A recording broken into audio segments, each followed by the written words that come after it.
Ford stock just crashed. Literally, it's down 13%. Its highest one-day drop in the last 12 years. And I can't help but feel it's because of something they just said. Hello, my friends. Welcome to the channel. I'm the Electric Viking. Great to see you. Welcome to all the new subscribers. Welcome back, everyone else. Thank you for subscribing to the channel.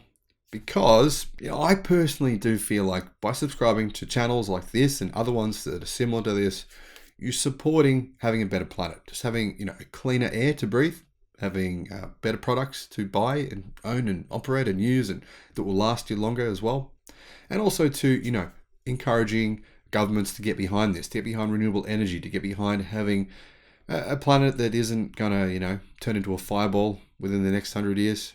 Not to say that that will happen, but who knows. Anyhow, Ford said something and no one actually picked up on it. No one said anything about it.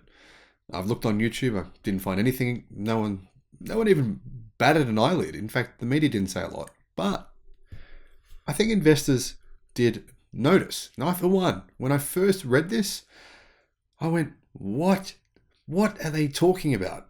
Now, a lot of you are going to disagree with me on this. I'm sure of it, because I know a lot of you still do love gasoline-powered cars.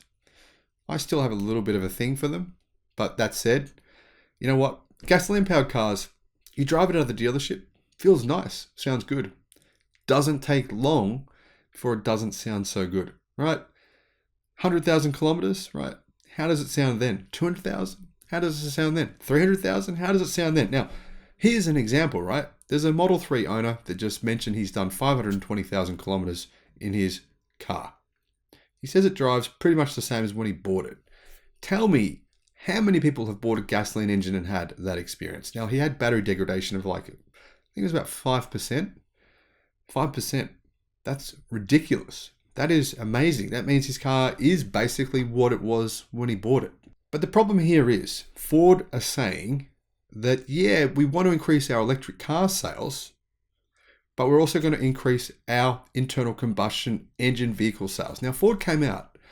They said, we're making new internal combustion engine vehicles over the next few years. And I was thinking, what?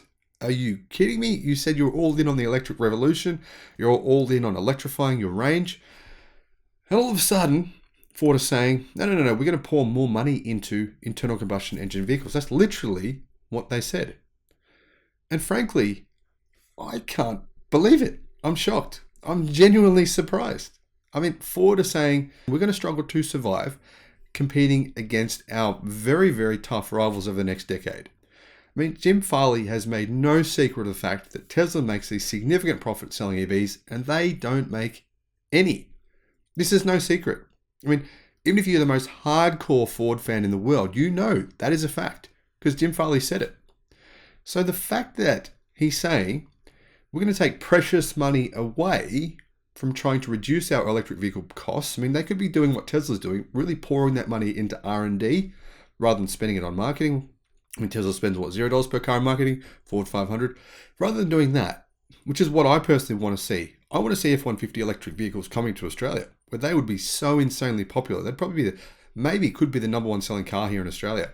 That's what would happen here. I mean, people want them. People want Mustang Mach-E's here in Australia. Ford customers in America, they want electric vehicles. But what's happening is these companies like Ford and GM, they're advertising electric vehicles at the Super Bowl, at NFL games. And what happens is, right, there's a spike in Tesla orders because customers call dealerships and the dealerships say, no, you can have one. But we don't think you should get it. You should buy the internal combustion engine version. No, don't get the electric one. No. Get, on the lot right now. We've got the perfect internal combustion gas-powered vehicle for you. And what happens? Beep. Next call. Oh, the next Google search. What do they do? Tesla.com. Oh, I can order one right now. Oh, okay. No, don't have to go into a dealership. Oh, wow. What a relief. That's literally what's happening. Now, that sounds ridiculous, but that is actually what's happening. We've seen the Google stats. We've seen the facts, the statistics backing this argument up. And then Ford went and said, yeah, that's all good. Well, it's all well and good. And, we're struggling to ramp EVs. We are. That's what they've admitted to. Everyone is. Everyone's struggling. Even Tesla's struggling to ramp EVs. It's tough. And then they said, you know what? we're going to invest more money into our gasoline-powered cars. And then they also did something else.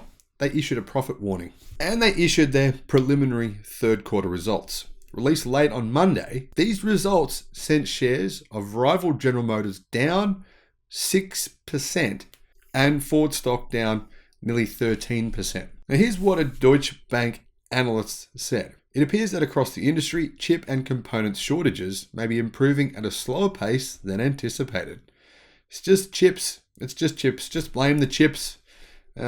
Yeah, the same old douche bank story, hey? Now, Detroit's warning comes less than a week after delivery company FedEx Corporation withdrew its financial forecast due to slowing global demand. And Ford's inflation troubles and FedEx's weak demand highlight the bind the Federal Reserve Bank finds itself in ahead of the US central bank's policy-making meeting this Wednesday. The Fed is widely expected to hike rates by 75 basis points in its battle against decades of high inflation. Its aggressive monetary policy campaign has battered the US stock market in recent weeks, with investors worried the Fed's measures could hobble the economy. Now, Ford also estimated it would have 40,000 to 45,000 vehicles in its inventory lacking parts. Ford is set to report its third quarter results on the 26th of October, and it affirmed 2022 adjusted earnings before interest and taxes forecast of $11.5 billion to $12.5 billion. It's unclear if chip and supply chain parts will normalize by the end of the year, but Ford's shares are down 37% in 2022. That's well over the S&P 500's 19% decrease. And if you're thinking to yourself, oh, Ford stock, it's a bargain right now, I'm going to buy. Well, you'd be a braver man than I. Considering the fact that Ford have now said they're investing money into their gas-powered cars, in addition to the current headwinds they're facing with their vehicle production worldwide, I'm not so confident that it's going to go so well for Ford over the next 12 months. But hey, I could be wrong.